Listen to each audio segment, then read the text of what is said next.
When I saw T.I. on the stage, there were a few too many politicians on the stage for my comfort level.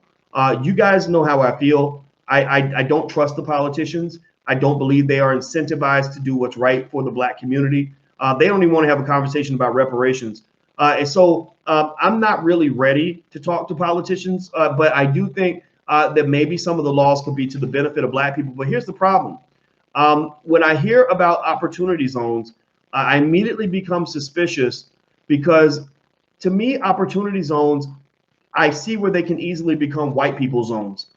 If you look in Chicago, they have these laws that say, look, if you want, you can buy certain buildings in the Black communities for $1. And people are like, that's great. I got $1. I'd like to own a building. I was watching Dr. Boyce. He said owning buildings is good. So we're going to go buy this building for $1 because everybody's got $1. Oh, but then they'll come out and they'll say, oh, no. But no, stop. Put your dollar back in your pocket. Because you can't buy the building unless you already own property in the neighborhood. What? Wait, what'd you, huh? Wait a minute, how am I going to become an owner if I need to already be an owner? That don't make no damn sense. Like, what are you talking about? That's like saying I can't get a job unless I got experience. But how am I going to get experience if I ain't got a job? Right? Like, so you're not, I get it. You're not supporting the transition of people going from being renters to being owners in their neighborhoods. You're just trying to make the white people and the Arabs and the Jews and whoever owns property in that community, you're trying to make them richer, giving them an easy tax break where they can go own even more property in the Black community. Right. So and the other thing, too, when you talk about investing, we get real excited when other people are coming in and making investments in our neighborhoods. And we're like, oh, my God, this is so great. We have a Starbucks in our neighborhood. But I mean, they might hire some people from the neighborhood to run the Starbucks, but Starbucks ain't there for you. Starbucks ain't there to help your community grow and get stronger.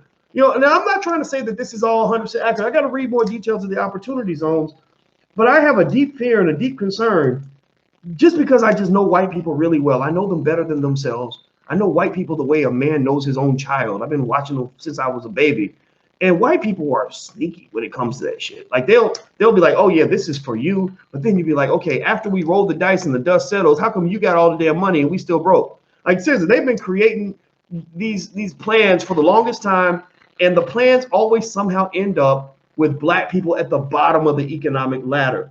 So what I would almost say to T.I. or anybody as they're pursuing opportunity zones or any other initiative is, at the very least, Black ownership must be a tip-top priority in all of these initiatives. Doesn't mean everything in the hood has to be 100% Black owned all the time. I don't know if that's even realistic at this point.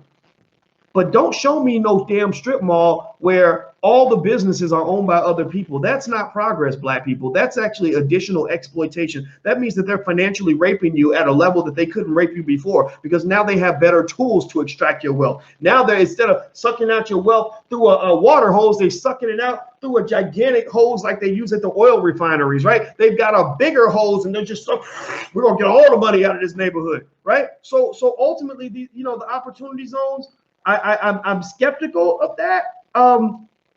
I also, kind of look at these politicians, and I've never really seen the Congressional Black Caucus take a strong issue or a strong stance that really seemed to benefit Black people. And so when T.I. says he wants to work with the CBC, I honestly kind of cringed a little bit.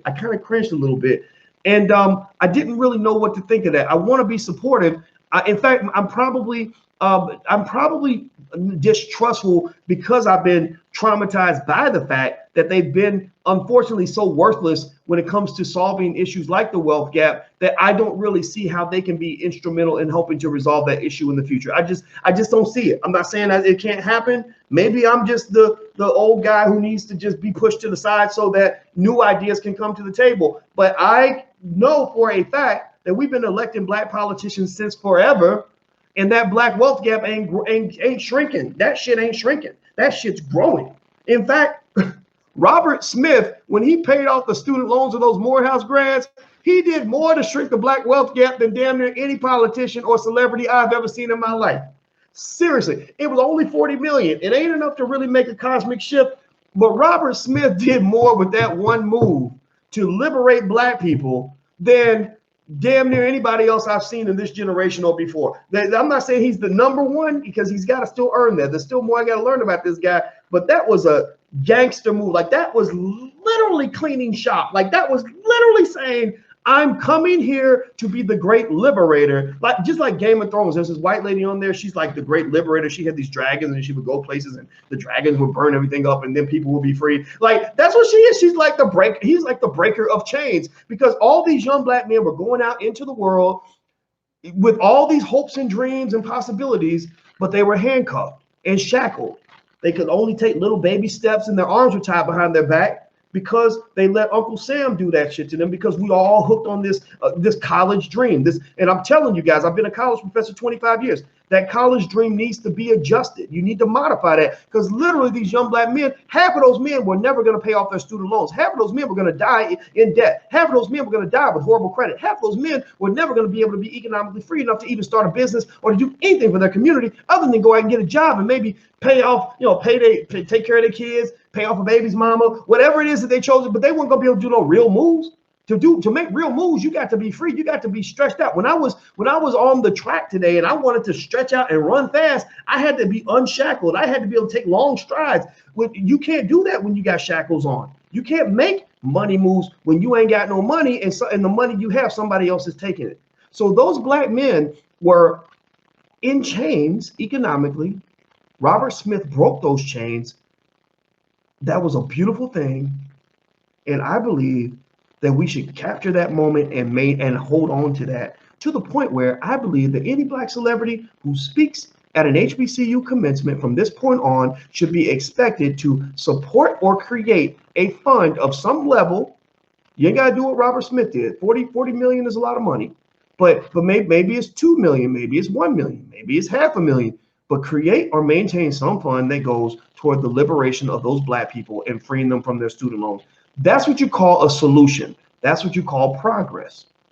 So I'm gonna just tell you with T.I.'s thing, I think it's great. I don't trust these damn politicians.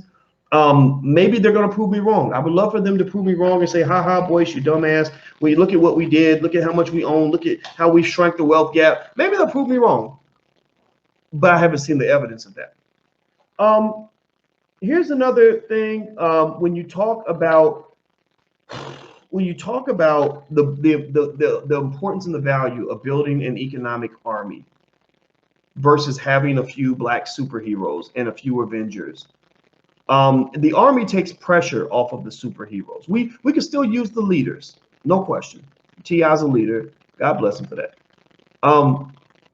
But the army takes the pressure off the leaders. And what does that mean? That means that if you want to raise 50 million from the black community to do something important, you can go to your people and you can say, look, we got this empowerment zone opportunity that we put together with the lawyers, and we believe we can buy this section of Atlanta for 50 million. Are y'all in? Everybody's in. Everybody's in it. They get it, because they understand not only the importance and the value of investing in owning their communities, they're willing to put their money where their mouth is. Like we are educated fully on the odd contradiction that, you can't tell me you can't afford to go invest in stock when you literally spent $80, $90, $100 taking your girl and your children to see the Black Panther. Do you know that black people raised about $700 million for Disney when the Black Panther came out? And Black Panther was a great experience, but it's still a motherfucking movie. It's still a movie. Like, how many of y'all have seen the wealth gap shrink on any level because of what is happening in Wakanda? Like, Wakanda's not real. How are you gonna put more money behind something that's not real than you put into things that are real? How are you gonna go put more money into Disney's pockets than you put into your own pockets?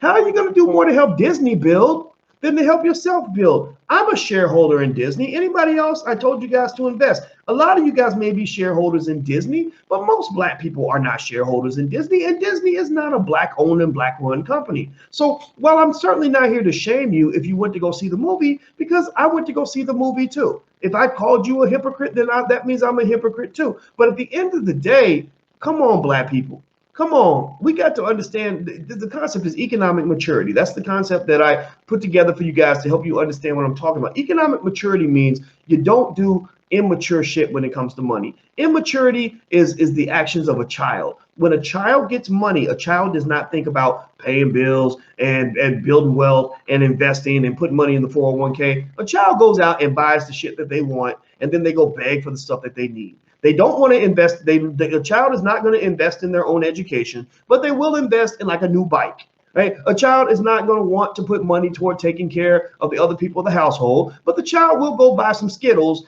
and some slime so they can play with slime in their living room. Right? So ultimately, one of the big challenges that we have to work through as a community is the challenge of economic immaturity. We have a lot of people who have spent enough money on fast food and sneakers to literally build tens of thousands of dollars in wealth for their family, some over $1 million. And I've been to Atlanta where T.I. and David them live. I'll be running around Atlanta.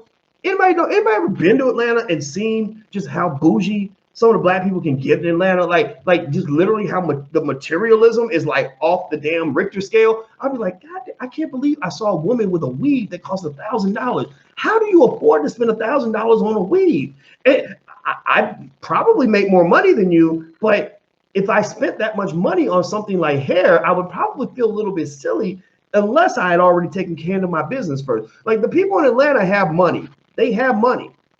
But why is it then, if Atlanta has so much money, why is it that during the mortgage crisis, Atlanta also had among the highest default rates in the nation? Why is it that how can Atlanta, the place that seems to be doing so well, underneath the surface, end up doing so poorly? Well, that's economic immaturity at work. That's a lack of economic understanding. That's the lack. Also, that's indicative of the lack of an economic army. An economic army basically means this. Here's what an economic army looks like. And I've told you guys about Project 2070. I told you guys like how the reason the Chinese are able to go toe-to-toe with Donald Trump in the trade war, which would have been completely unreasonable to expect 40 years ago. The reason they can go toe-to-toe with Donald Trump in the trade war, the reason the Chinese are buying up half of Africa, the reason the Chinese own damn near every damn country you go visit, the reason you can go to any Caribbean country and you're going to find Chinese ownership is because 50 years ago, the Chinese put together a 100-year plan for their community, a plan for global economic domination.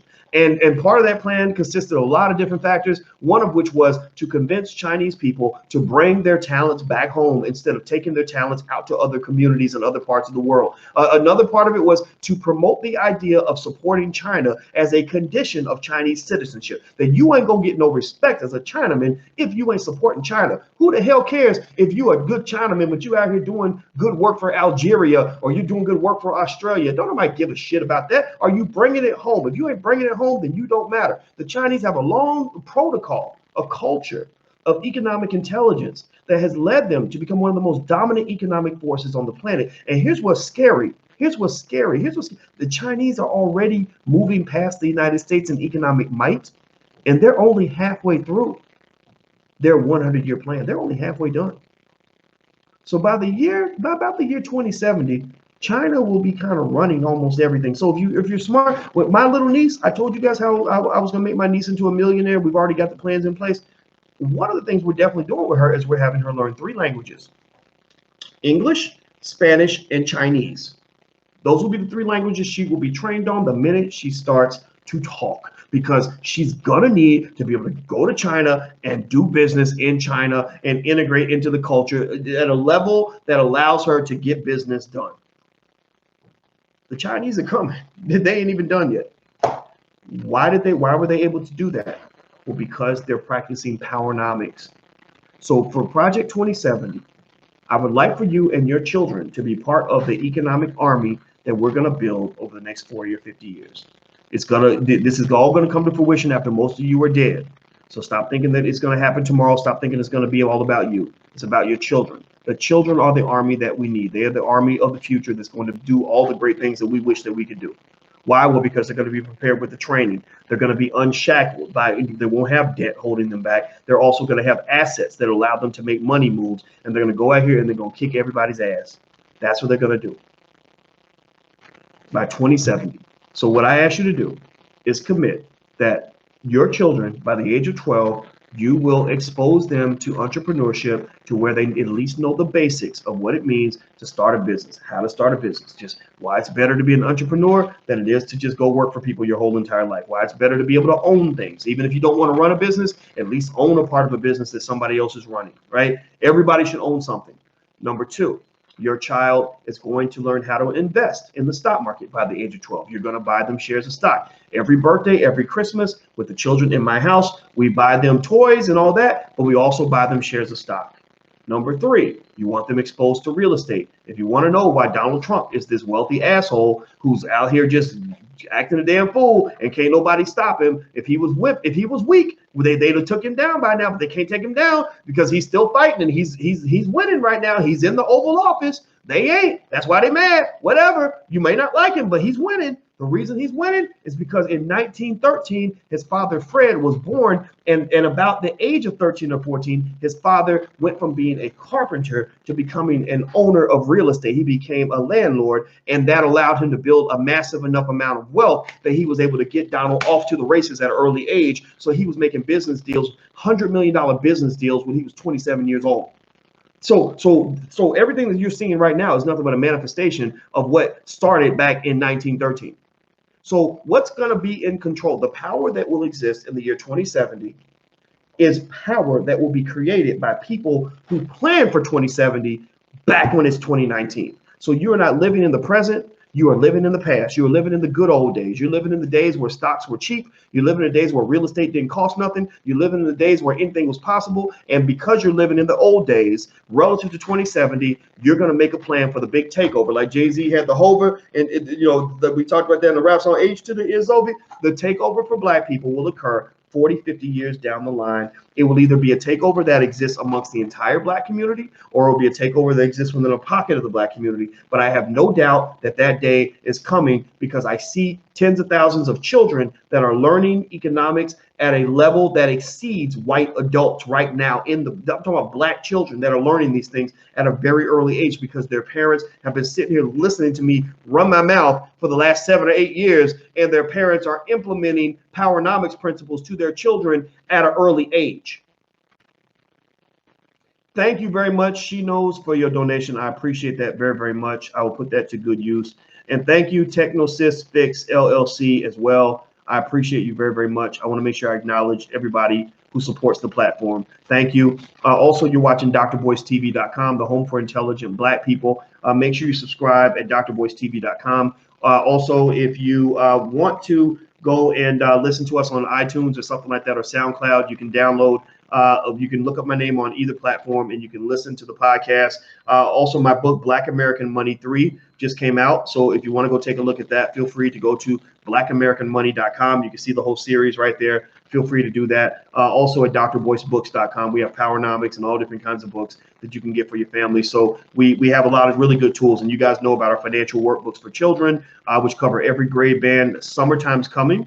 So this is a great time for you to keep your kids busy with something that is productive, that's going to benefit them for life. So feel free to go take a look at the workbooks and the flashcards. You can go to financialworkbooks.com or financialflashcards.com. Those are two platforms you can go to check out our workbooks and the flashcards, and they don't cost that much. All right, so let's see. Silverstream, Salomeo 2011. Thank you very much for your support. I appreciate it. Silverstream gave £1. I see that, or €1 or something. I think that's awesome. Thank you very much. I appreciate you, your support. All right, so let me just go ahead and just summarize really quick. I know we talked about this for an hour, and I hope that this was beneficial in your understanding of how to sort of analyze these developments. Let me give a quick summary. I'm very happy that TI made this announcement. I think that what TI is saying is beneficial. I think that it's going to be very successful. I think it's certainly better than nothing. And I think we're going to benefit as a result of his involvement. I think the community is better off with T.I. as a conscious man as opposed to otherwise.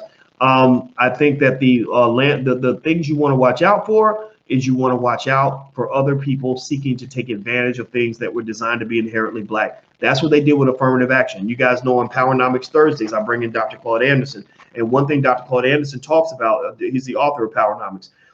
One of the things that Dr. Anderson talks about is how he wrote affirmative action plans for black people. And what happened was they grabbed affirmative action programs and started applying them to everybody else. People said, oh, black people have something nice. We want that, right? So the same way they do cultural appropriation, they steal your hairstyles and steal your music and steal your swag. Well, they also steal your political benefits. Everything. They just recently passed the Equality Act, which basically says that based on sexual preference, like if you happen to sleep with, if you're a man who sleeps with men or whatever, they're going to treat you just like you're a black person. Like being gay is the same as being black. And do I agree with that? No, I do not agree with that. I think that there should be support for those in the LGBT community, but being gay is not the same as being black, and you can't convince me otherwise. But people see when black people get a benefit and they jump in and they try to grab it. So what I like about T.I.'s initiative is the idea of really being forceful and direct and exhibiting leadership, and the pursuit of the idea that investing should be at the top of the minds of black people, especially the brothers out here. I'm telling you, black men, don't be out here chasing no damn jobs, especially y'all that got criminal records. Don't be out here begging these people to let you come work for them, because they're gonna treat you like a scrub. They're gonna pee on you. They're gonna R. Kelly your ass, and they're gonna disrespect you around every turn, not pay you anything, and you're gonna be miserable. So you're better off spending all your time getting with your homies and then putting all your energy into learning how to start a business. That is the only solution for the black man. If the black man wants to be a king, he must learn how to build a castle. Because I know a lot of black men who got the degrees, who don't even have a criminal record, who have master's degrees, PhDs, and JDs, who still ain't happy, who still are not happy, who still like, man, I go to work, they treat me all, the way they act toward me is messed up. These white people, like, seriously, it don't matter. The education will not protect you from being a black man. Like, seriously, you ain't got no damn friends, so you got to be your own friend. Ain't nobody else gonna show you love. You need to love yourself. Nobody's gonna build anything for you. You must build for yourself. Seriously, the black man can't have anything if he don't learn to build for his damn self. Build for yourself. Black man, build for yourself. And then if they come along and decide to start being nice and build something for you, then you take that too. But you need to have a plan B, a plan black, because if you don't, then what will happen is they will castrate you in public, and then you're going to be looking stupid in front of your woman, because the babies are going to need some milk and some food and some diapers, and all you're going to be able to say is, well, man, I can't do nothing because the white man ain't hiring. Man, that ain't going to work. She will give her vagina to somebody else. That's why you have Tamron Hall's baby, little biracial baby, being celebrated like something special about the baby. Well, Tamron Hall is another Meghan Markle. She's another Kerry Washington from Skin. Like, they celebrate these interracial relationships, not because, in no disrespect, interracial relationships are fine. People want to love who they want to love. I'm not disrespecting that. But here's the agenda. The agenda is that the black man is so crippled, so disabled, so handicapped, so worthless. They're saying to the black woman, stop waiting for his ass. Stop waiting for that Negro. It's like when I go run with Alicia, she's the runner. She's fast. She's in good shape.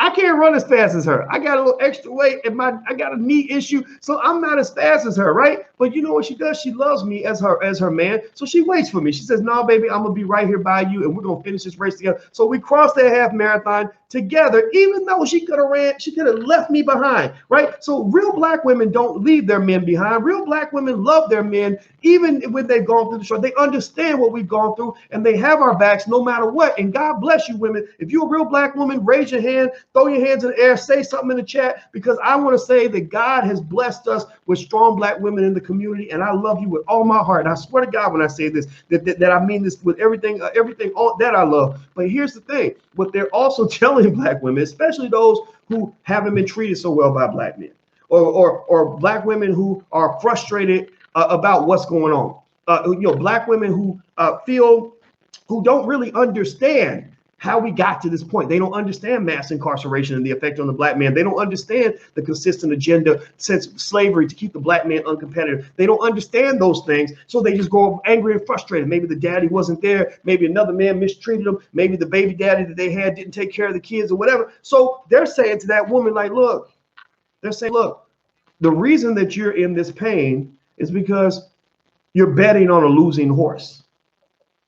The reason you're in this pain is because you're playing for the losing team. You're playing for for the New York Knicks, and you need to come join the Golden State Warriors, right? You need to go to Team Light Skin, Team White Skin. You need to come out here and with us because your team is not winning. That's what they're saying. That's the message that they're giving black women in these movies. And I resent that. Why? Well, because the black man ain't never been meant to be on no losing team. Because you can't tell me that I'm not a fucking king. You can't tell me that we're not meant to be kings. You can't tell me that we don't have king shit all up in our DNA, all up in our blood. And you can't tell me that the reason that they try to do a rope-a-dope on us psychologically and brainwash us at an early age, you can't tell me that they don't do that because they see in you what you don't even see in yourself. They saw how great you were when you got off the slave ship. They saw how physically dominant you were. They saw the size of your penis. They saw how brilliant you are. They saw how strong you are. They saw that you could survive things that would kill most people. They see this and it scares them.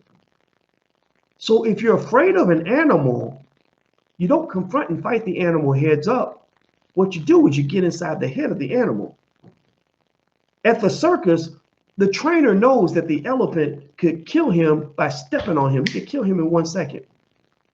So he can't fight the elephant. He's not going to try. It wouldn't work. So the only way he can control the elephant is to control the elephant's mind and to scare the elephant so much that the elephant wouldn't dare to try to exert his power onto the trainer. And that's how he keeps the elephant at bay. So what I believe is that black men, we need to go ahead and let that elephant out the damn cage. Don't be scared to be who you are. Don't be scared to be strong. Don't be scared to fight for what's yours. Don't be scared to build. Build something. Go get ahead of the curve. Educate yourself. Believe in yourself. Because we at least owe it to black women to put our best foot forward. And most good black women, I believe, good women, because everybody ain't good. All of us have been traumatized. Everybody ain't. Some of us are out there. But most good black women I know, they just appreciate it when a man is trying. I ain't perfect. I have not won every fight in my life. I will not and have not won every battle that I've taken on. But one thing I know is that the women in my life, they respect me because even if I fail, I'm going to go out swinging. So that's it. That's all I got to say. I want to say thank you one more time to Smalls. Smalls says success requires sacrifice. Thank you for your donation, Smalls. I appreciate that very much. Success requires sacrifice. Try turning off all your cable and entertainment for 1 year and invest that money. Temporary sacrifice can have a long-term gain. That's absolutely true. I know several people who bought their first house because they spent a year doing something like, doing their hair at home. Or Andre Hatchett said he spent a year not eating out, and that gave him enough money to put a down payment on his first house, and he's been a homeowner since he was 22. So anything you want is out there. You have to sacrifice. Eliud Kipchoge, who is the world record holder in the marathon, who's from Africa, I think Kenya. Eliud Kipchoge, if I got it wrong, please forgive me if I got the country wrong, but Eliud Kipchoge, when they asked him, how do you run marathons so fast? How are you so successful? He said, it's sacrifice. He said, you cannot have success without sacrifice. So sometimes the simple solutions are always best.